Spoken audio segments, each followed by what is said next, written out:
Good morning, students. So, in previous class we have studied about what we have studied? We have studied about chemical properties of nonmetals, where we have discussed electronegative character of nonmetals, that they are electronegative in nature. Then we have studied the various reactions of nonmetals with oxygen, carbon, phosphorus, nitrogen. Then we have studied about reaction with halogens, and furthermore reactions we have discussed where the nonmetals reacts with hydrogen, acids, and displacement reaction we have discussed. Today we are going to discuss about metallic oxides, oxides of metals and nonmetals.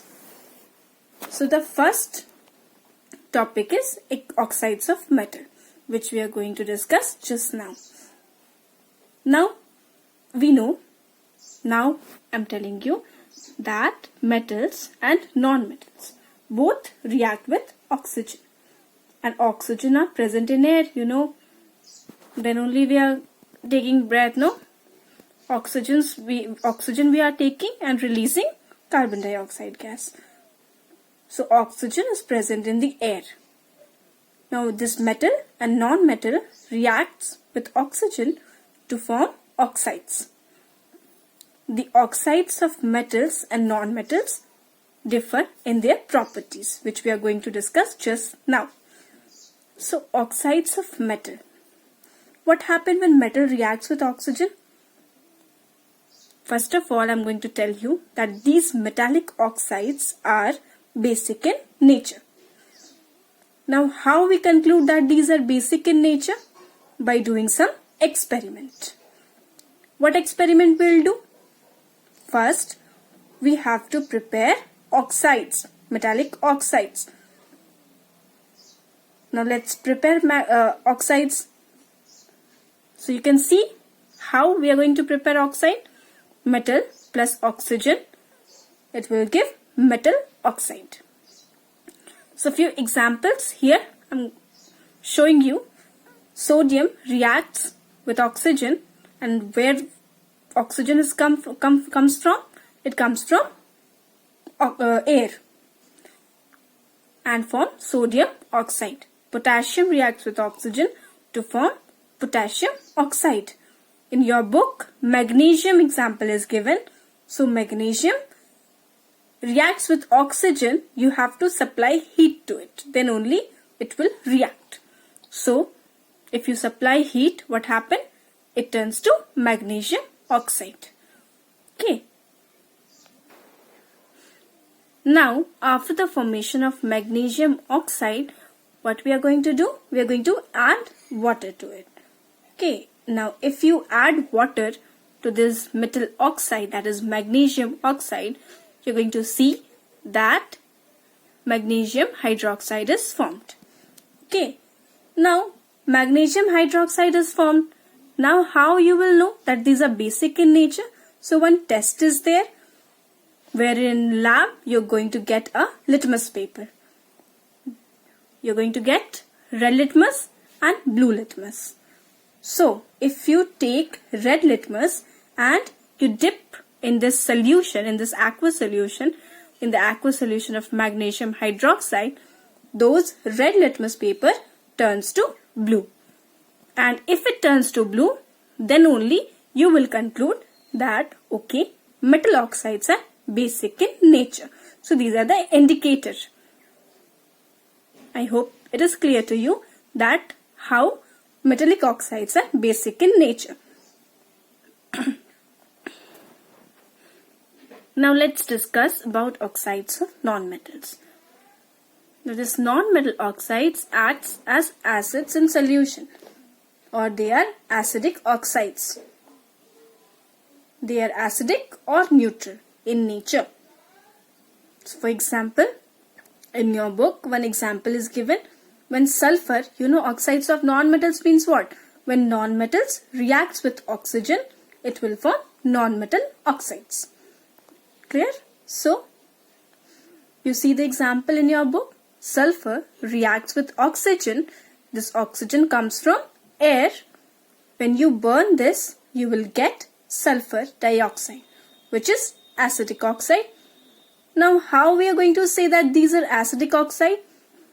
Dissolve this sulfur oxide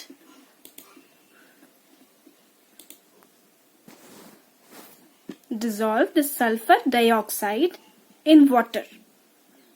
Now what is formed? Sulfurous acid is formed, that is H2SO3.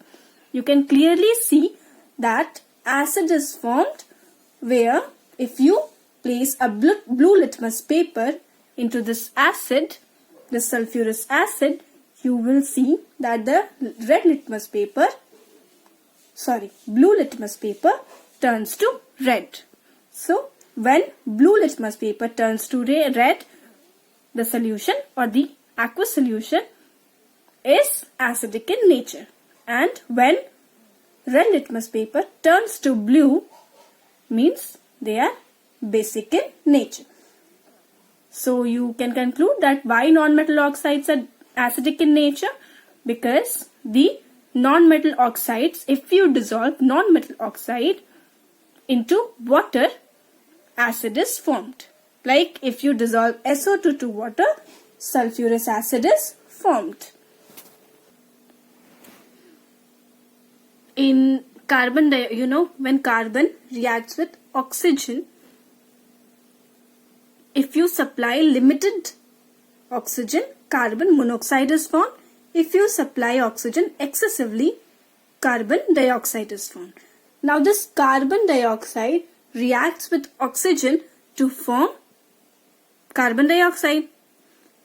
This carbon dioxide, if you add water to this carbon dioxide, what is formed?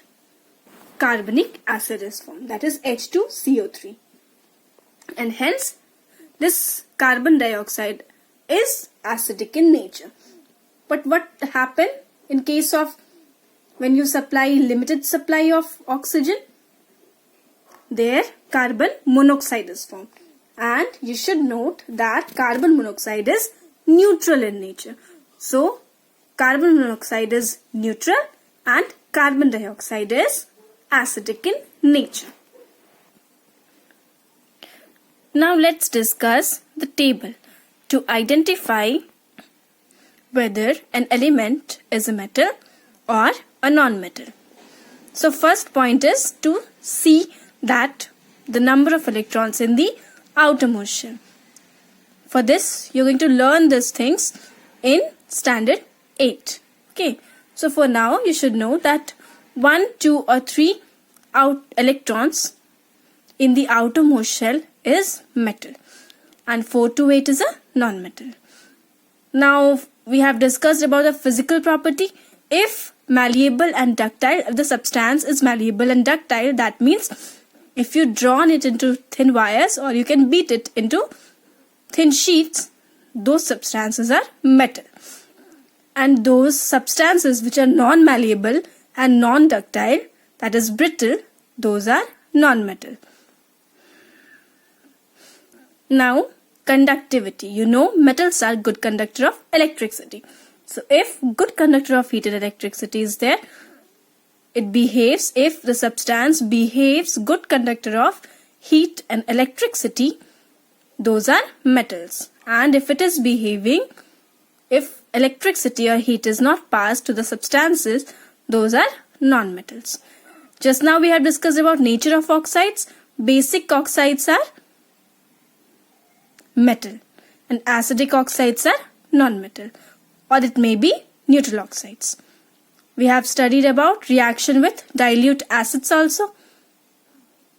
What happened? The elements reacts with acid and hydrogen gas is evolved.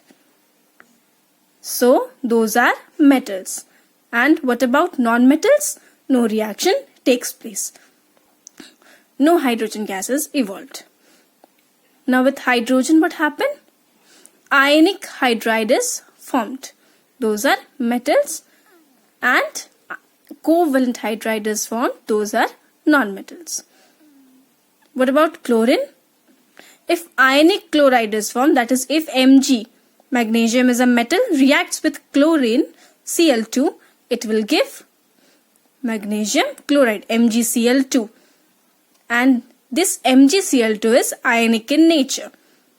So those are metals. And what about non-metals? A covalent chloride is formed. So this is all about table to identify whether an element is a metal or a non-metal. So this is all about the chemical properties of metals and non-metals. In the next class, we are going to discuss about corrosion and rusting. Till then, you please study the chapter nicely, and if you have any problem, comment in the comment box. Thank you.